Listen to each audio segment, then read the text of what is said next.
Kita lanjut bahas si Xingji episode chapter 75. Oke lah, nggak usah banyak mang-ming-mang.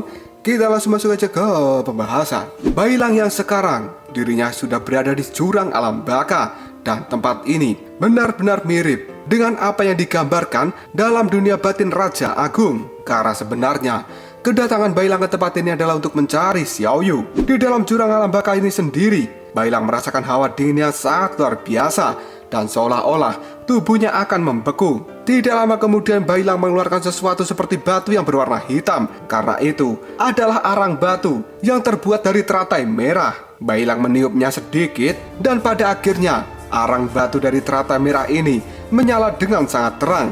Dan hal itu memberikan penerangan serta kehangatan bagi tubuh Bailang. Dia pada saat ini merasakan bahwa tubuhnya jauh lebih baik. Tidak lama kemudian Bailang menggunakan penciumannya yang sangat tajam untuk mencari keberadaan dari Xiaoyu. Dengan hanya mengandalkan penciumannya saja, Bailang segera berlari di dalam jurang alam baka ini untuk segera menemukan Xiaoyu. Sambil berlari itu, Bailang berkata, "Xiaoyu, tunggu aku akan segera menemukanmu." Cerita kemudian flashback. Pada saat itu Bailang meminta izin untuk pergi ke alam baka demi bisa membawa Xiaoyu kembali ke dunia ini. Dia meyakinkan Sun Wukong bahwa Bailang mampu melakukan hal itu. Tapi karena kurangnya ilmu yang dimiliki oleh Bailang, dia tidak tahu bagaimana caranya menuju jurang alam baka. Sambil menggosokkan jari di mulutnya, Sun Wukong pun mengatakan, "Aku pernah keluar masuk beberapa kali ke dalam alam baka, tapi hal itu juga tidak bisa membuatku untuk datang dan pergi sesuka hati." Kata-kata dari Sun Wukong kemudian ditimpali oleh Putri Tengkorak Putih, dan dikatakan sepertinya Xiaoyu saat ini berada di dasar jurang dari alam baka. Shao Wucheng yang merupakan satu-satunya orang yang ada di tempat ini yang memiliki kekuatan untuk mengirim seseorang ke dalam alam baka. Dia kemudian berkata, "Aku bisa menggunakan teknik sihirku untuk mengirimmu ke dalam alam baka. Tapi itu ada batas waktunya. Apalagi jika kamu ingin memasuki jurang alam baka, benar-benar waktu yang sangat terbatas. Dan aku pikir kamu tidak akan berhasil menemukan Xiaoyu." Mendengar perkataan dari Shao Wucheng, Bailang menjadi sangat kaget. Dan dia bertanya, "Lalu apa yang harus kulakukan saat ini?" Di dalam kebuntuan mereka semua tiba-tiba saja Tai Song Lojun pun muncul, dan dia mengatakan, "Hei kalian, kenapa kalian tidak bertanya padaku? Sebagai dewa yang abadi, jelas aku tahu lebih banyak daripada kalian." Sun Wukong lalu menimpali, "Apakah kamu memiliki cara?" Sambil menyipitkan matanya, Tai Song Lojun pun berkata, Tapi Sun Wukong, kamu harus minta maaf dulu padaku." Mendengar perkataan dari Tai Song Lojun, Sun Wukong segera mengambil tongkat ruyinya, dan dia terlihat sangat marah. Kemudian berkata, "Baiklah, bagaimanapun juga, memang aku sepertinya harus meminta maaf. Karena satu pukulan saja sepertinya tidak cukup, maka berikan aku satu pukulan lagi yang lebih keras, dan kemudian aku akan meminta maaf." Mendengar hal itu, Tai Song Lojun kemudian mengangkat tangannya, dan dia segera berkata, Sudahlah, lupakan saja, lupakan. Hal itu tidak terlalu penting untuk dibahas." Setelah mengatakan hal itu, Tai Song Lojun mengeluarkan sebuah kertas jimat berwarna kuning. Dan dia kini berkata, "Aku akan membiarkan kalian semua melihat senjata ajaib yang kuat dari seorang raja kebajikan." Kertas jimat berwarna kuning tiba-tiba saja meledak, dan kemudian berubah menjadi jubah berwarna coklat. Tai Song Lojun menyebutnya bahwa ini adalah jubah yang dilumuri dengan darah. Tidak hanya itu saja, Tai Song Lojun juga memberikan batu arang teratai merah, karena itu adalah benda kuno yang sangat berharga. Setelah mengeluarkan dua benda ajaib, Tai Song Lojun pun memberikan pada Bailang sambil mengatakan, "Bailang, ambillah ini. Ini adalah jubah yang berlumuran dengan darah. Dengan ini, maka tubuhmu akan bisa terlindungi, dan sangat mungkin bagimu untuk bisa bergerak bebas di dalam jurang alam baka. Sementara ini adalah batu arang teratai merah. Hal ini telah dibakar selama ribuan tahun menggunakan api dari burung Garuda raksasa. Dan benda ini adalah satu-satunya yang bisa terbakar di dalam jurang alam baka." Bailang pun mengambil jubah berlumuran darah dan juga arang teratai merah.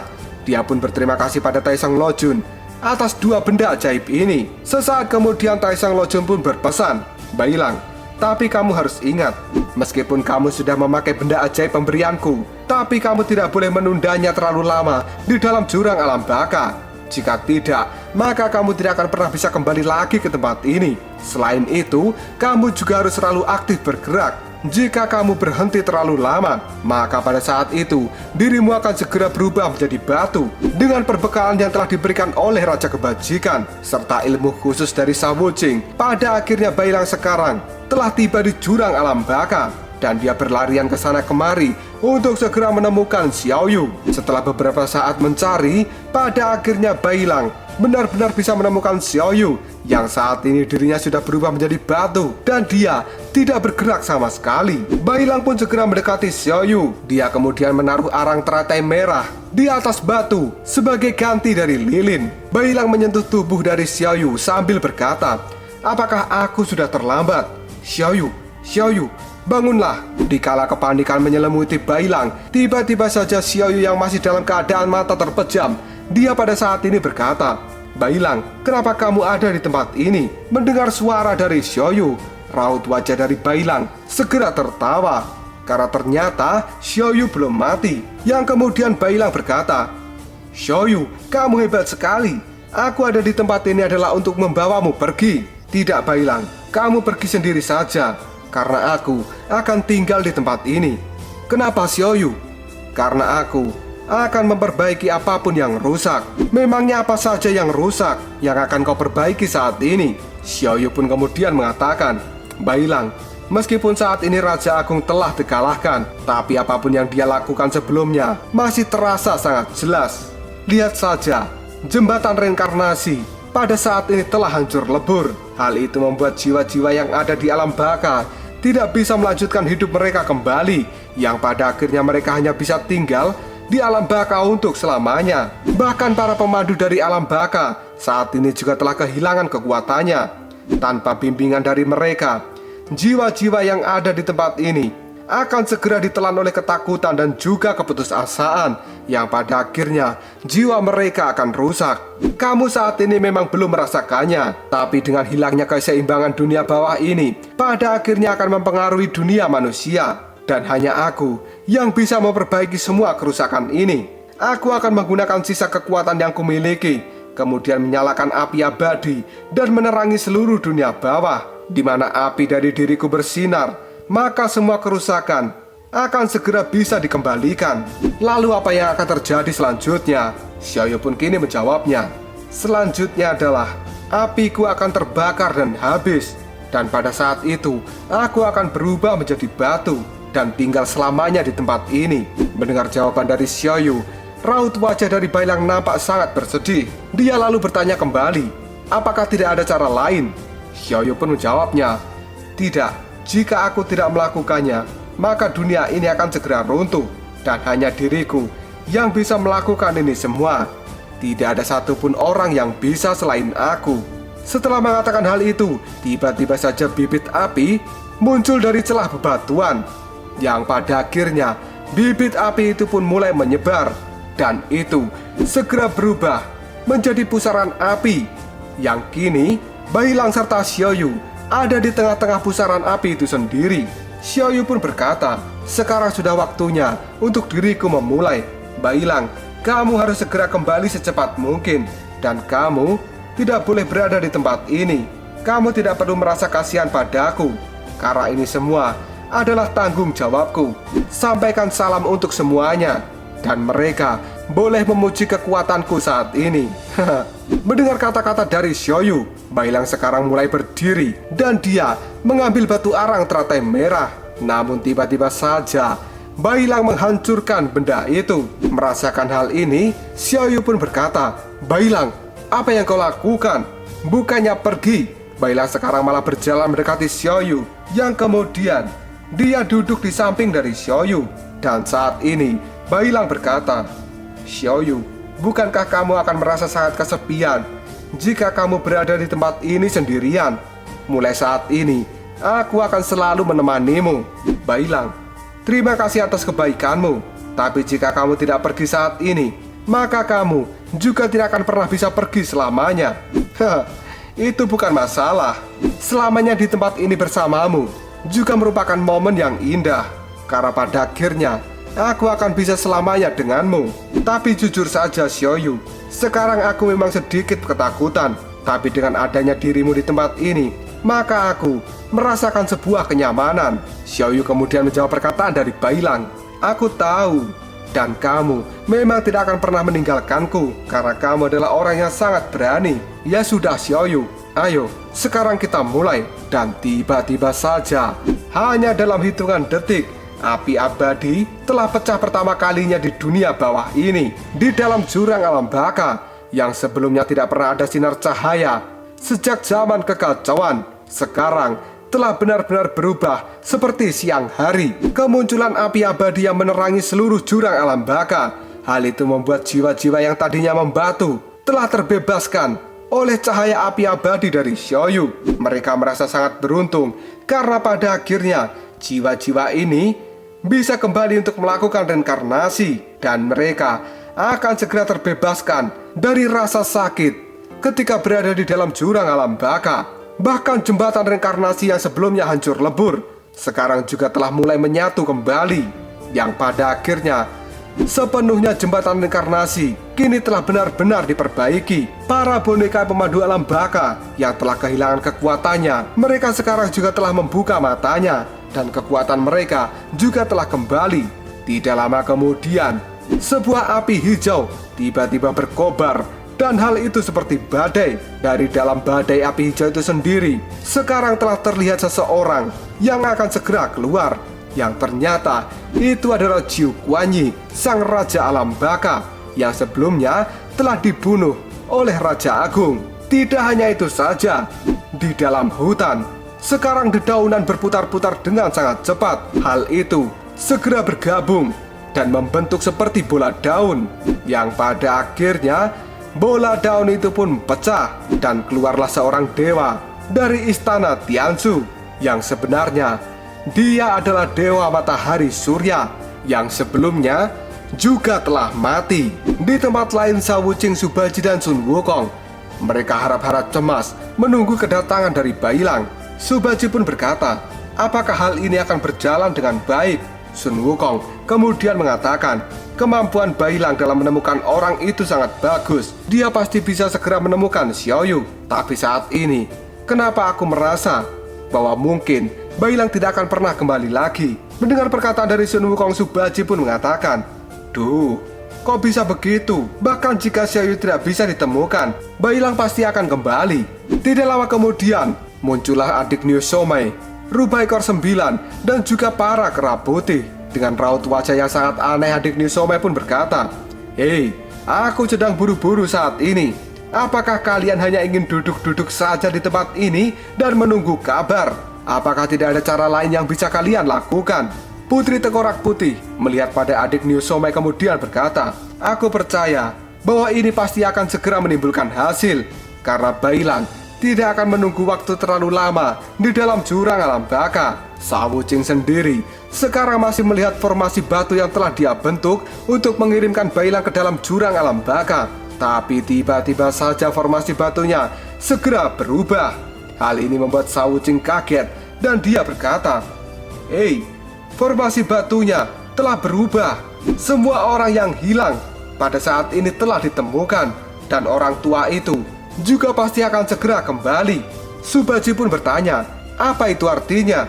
Dan tidak lama kemudian, tanah di tempat ini bergetar dengan hebat.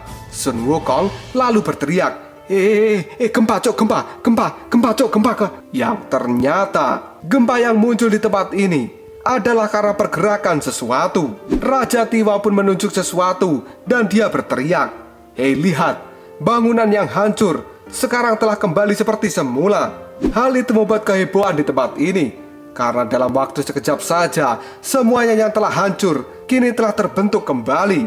Melihat kejadian ini, Taisang Lojun pun mengatakan, ini adalah kekuatan dari api abadi, dan hal-hal ini bahkan tidak bisa dilakukan oleh para dewa.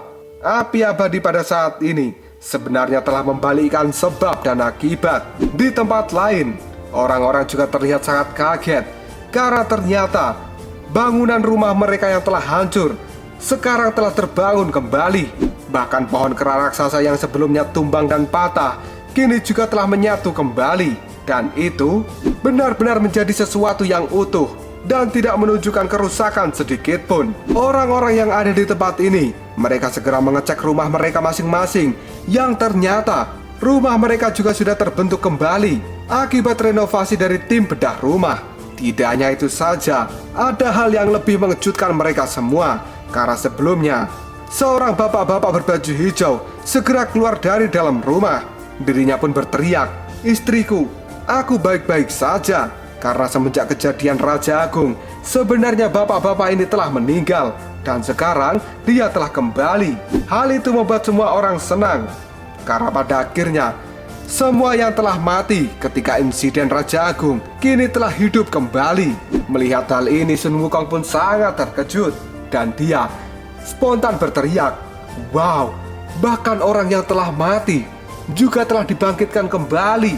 Ini luar biasa." Mendengar perkataan dari Sun Wukong, Sha Wuqing pun menimpali, "Xiao Yu, dia yang telah melakukannya." Dan Sun Wukong kini berkata, "Benar, Bai Lang pasti sudah bertemu dengan Xiao Yu. Tapi kenapa mereka saat ini juga belum kembali?" Mendengar pertanyaan dari Sun Wukong, Sha Wuqing pun segera menjawabnya, "Bai Lang mungkin memang telah menemukan Xiao Yu, dan saat ini dia juga menghilang." Subaji yang bingung, dia pun bertanya, "Apa artinya ini?" Sun Wukong merenung sebentar dan kemudian mengatakan, "Apakah maksudmu semua keajaiban ini artinya Xiao Yu akan..." Sebelum Sun Wukong menyelesaikan kata-katanya, pada saat ini di belakangnya muncul suara yang berkata, "Benar, Xiao Yu telah mengorbankan dirinya sendiri." Kata-kata itu membuat Subaji, Sha Wuqing, dan juga Sun Wukong sendiri terlihat sangat kaget, karena orang yang mengatakan itu adalah Biksu Tong. Yang kemudian sang biksu pun melanjutkan kata-katanya, "Untuk membebaskan jiwa yang tidak terhitung jumlahnya dan untuk kembali menghidupkan kita semua yang telah mati, Xiao Yu sebenarnya telah mengorbankan dirinya sendiri. Aku memang merasa kasihan padanya, tapi aku juga tidak bisa berkata apapun lagi." Sun Wukong, Subaji, dan Sha Wuqing sangat kaget ketika melihat kemunculan gurunya yang ada di depannya, karena sebelumnya mereka tahu bahwa Biksu Tong sebenarnya telah mati dan sekarang dia telah kembali. Dengan kata lain, semua orang yang telah mati ketika melawan Raja Agung pada akhirnya telah dihidupkan kembali. Dan itu juga berlaku pada Raja Gila Rahu. Dan buat yang mengatakan bahwa Sisingji Absol ini adalah kejadian setelah roh darah bumi, bangsa pribadi hanya bisa tertawa WK. Dengan kekuatan api abadi, sebenarnya pada saat ini Xiao Yu telah mengembalikan semua apa yang telah dirusak oleh Raja Agung. Dengan kata lain, Xiao Yu telah membalikan sebab dan akibat. Dan setelah itu, kekuatan Xiao Yu akan habis total. Kemudian dia dan juga Bai Lang akan segera berubah menjadi batu di dalam jurang alam baka. Meskipun Raja Agung telah dikalahkan, tapi perang dan juga kekacauan masih berlanjut di berbagai tempat, karena pendukung dari Raja Agung masih tidak terima dengan kekalahan idolanya, yang pada akhirnya Kaisar Tang Taisong harus mengirimkan prajurit besar-besaran untuk menumpas kejahatan yang dilakukan oleh pengikut dari Sang Raja Agung. Pertempuran ini berlangsung selama berbulan-bulan, yang pada akhirnya kerusuhan pun bisa diredakan. Sebagian besar gerombolan yang mendukung Raja Agung, mereka menolak untuk bertobat, yang pada akhirnya mereka akan dipenjara seumur hidup. Di sisi lain, Guru Daun Ajaib saat ini telah diangkat menjadi tetua pengadilan oleh Raja Tang Taisong, dan karirnya melesat dengan sangat cepat. Sedangkan kekacauan di Kerajaan Naga pada saat ini juga telah berhenti, dan pada akhirnya Kerajaan Naga telah mendapatkan kedamaiannya kembali. Tapi pada saat yang sama, Aosway tidak mau tinggal di tempat itu. Dirinya pada saat ini lebih memilih untuk menjadi naga pengembara. Dan tiba-tiba saja ketika Aosway akan segera pergi, bapak barunya pun kini berkata, "Hei Aosway, kemana kau akan pergi?" Mendengar pertanyaan seperti itu, Aosway pun menjawab, "Ini bukan urusanmu." Tapi si pemuda yang merupakan bapak baru dari Aosway ini, dia terus mengikuti Aosway sambil mengatakan, "Aosway, izinkan aku mengikuti dirimu." Karena aku ingin berkeliling dunia ini sambil belajar banyak darimu. Mendapat perkataan seperti itu, Aoswe pun menjawabnya, tidak. Kamu kembali saja pada ibuku dan segera minta nenen. Tidak, Aoswe. Dia mengatakan padaku bahwa aku harus belajar banyak darimu. Oh, tidak, jangan ikut aku lagi, pergi sana kau. Tapi Aoswe, aku benar-benar tulus. Angkat aku menjadi muridmu.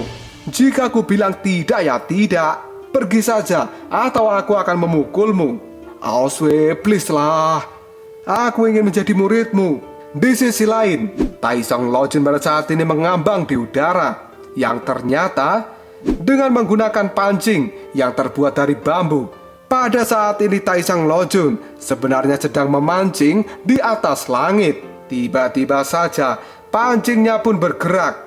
Hal ini membuat Taisong Lojun terlihat sangat senang dan dia mengatakan, baiklah, teman tewan dewaku, sepertinya kalian telah menemukan jalan untuk pulang. Karena pada saat ini tiba-tiba saja istana surgawi yang tadinya menghilang telah kembali muncul di hadapan Taisong Lojun. Lalu apakah yang akan terjadi selanjutnya? Di akhir cerita ini disebutkan bahwa Xiaoyu meskipun dirinya sudah berubah menjadi batu, tapi di cerita berikutnya dia akan kembali karena faktor tertentu. Sebenarnya apa yang bisa mengembalikan Xiaoyu yang sekarang telah berubah menjadi batu? Jika kalian penasaran, tunggu aja jawabannya di next video. Koprol sob.